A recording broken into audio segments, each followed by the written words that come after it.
I am not hbomberguy, just a dashing interpretation of what Midjourney thinks he looks like.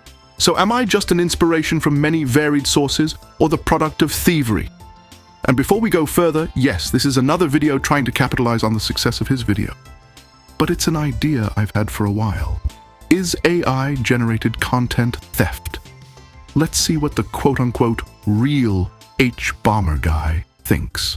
As technology progresses, the methods of plagiarism are getting stranger and more complex. The hot new tool in the stealing tools box is generative AI, like ChatGPT, Stable Diffusion, or Midjourney, which can produce new art or words on command using a process known as stealing. Sorry, that's an oversimplification. The process is called, complicated stealing. Theoretically, generative AI works by training on a large dataset of existing material to figure out how to make new things.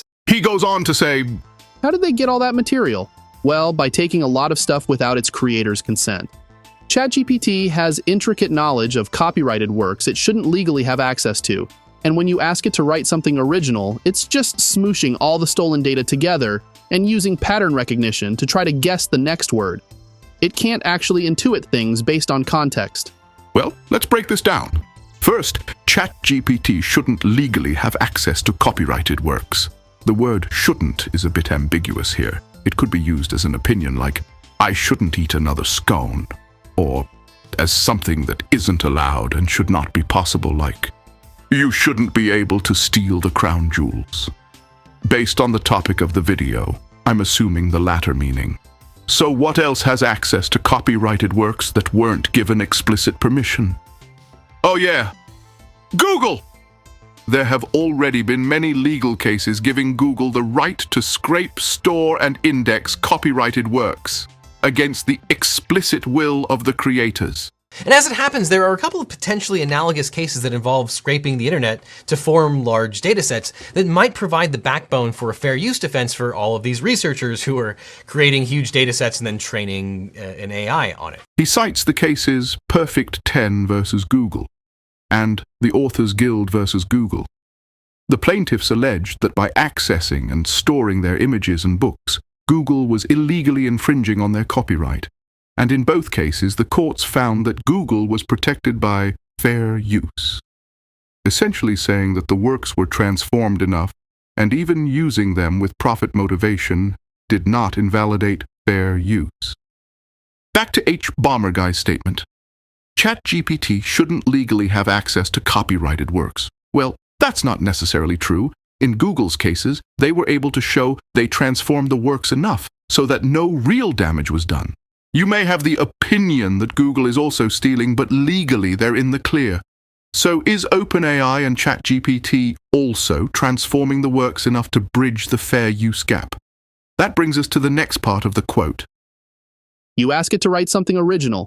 It's just smooshing all the stolen data together and using pattern recognition to try to guess the next word. This is sort of true, but not a complete picture. In ChatGPT, text is broken down into smaller units called tokens. Many times the tokens are just the words in a sentence, though a single word can be split into multiple tokens. But let's keep it simple. ChatGPT is really good at noticing which words often appear together.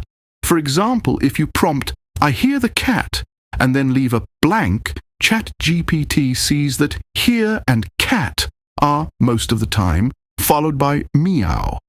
So that's the response. It is a bit like pattern recognition, but in reality, the AI doesn't even care about the words, just how they're related. By the time the prompt hits the servers, none of the training data is smooshed anywhere. In fact, quite the opposite. That copy of Stephen King's Revival, used for training, it's been pulled apart, each token or word categorized, and finally turned into something called a vector, which is essentially a map for how all the different tokens are related. The actual text no longer exists. ChatGPT isn't searching through copyrighted works.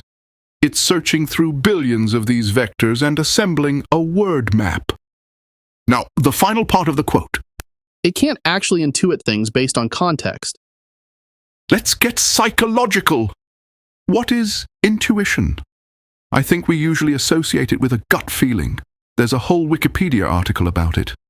Let me go ahead and read the entire thing to you. Just kidding. But one part I found interesting was under the modern psychology heading.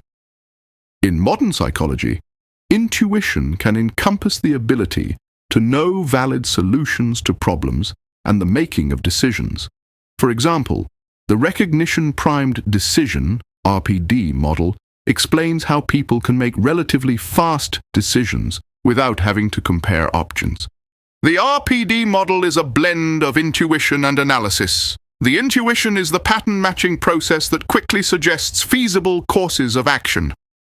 I didn't research much more about this, but apparently the RPD model was formulated by Gary Klein, an acclaimed psychologist. Go check out his books to go deeper. So, at least one aspect of intuition could be related to pattern matching, which is exactly what ChatGPT does. And context? ChatGPT is all about context. In the previous example prompt, I hear the cat blank. ChatGPT absolutely is able to put those words into context. The few times I attempted it, it was always meowing, but with different modifiers at the end. But what if I change the context? Adding the phrase, "It would be weird if," to the front of I hear the cat, creates a different result. The AI is able to determine the here should relate to some sound, but it's also able to understand that being weird would negate the typical response. I would argue this is exactly ChatGPT using pattern-matching intuition based on context. In the next part of hbomberguy's video, he asks ChatGPT to write what his thoughts are on ChatGPT. This is near and dear to my heart, as my first videos were basically doing this exact thing. At the time, it was to show how YouTubers' jobs are totally safe and how funny some of the responses were. It has gotten better since GPT-4 came out, but it still lacks something if you're trying to copy the unique voice of a creator. I'll even admit that it can produce word choices and phrases that are definitely inspired by others, if you prompt it in certain ways. But my question is that so bad? Why is a computer taking in sources and combining them in different ways so much worse than people doing the same thing? Let's look at one of my favorite filmmakers, Wes Anderson. His movie Rushmore has countless articles about being inspired by The Graduate, with some scenes lifting specific images and effects from The Graduate. Is that theft? Did he credit Mike Nichols for those scenes? No, not even a thank you in the credits. He has mentioned The Graduate in interviews, but as far as I can tell, the scenes he took from the movie are only mentioned in others' reviews of Rushmore. And that's just one movie. A simple Google search will return many examinations of his films in relation to his influences. Yet no one is claiming he is stealing. They say he's a renowned film director known for his distinctive visual style and quirky storytelling.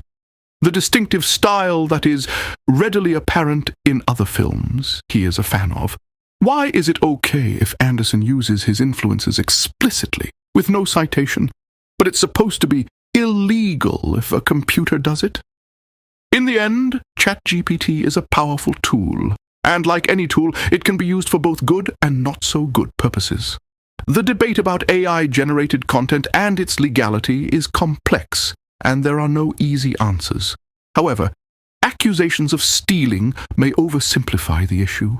Copyrighted text may be used for training without explicit consent, but legally, that might be okay. And the content is transformed so much that the actual works are no longer used, only how their words are related to each other. So, as we navigate this brave new world of AI creativity, let's embrace the infinite possibilities it offers. In this digital realm where inspiration meets innovation, we stand at the threshold of a new era, where human ingenuity melds with machine intelligence. Let us chart a course toward responsible and ethical utilization, forging a path where the boundaries of creativity are limitless, and the symphony of human and AI collaboration reaches new heights.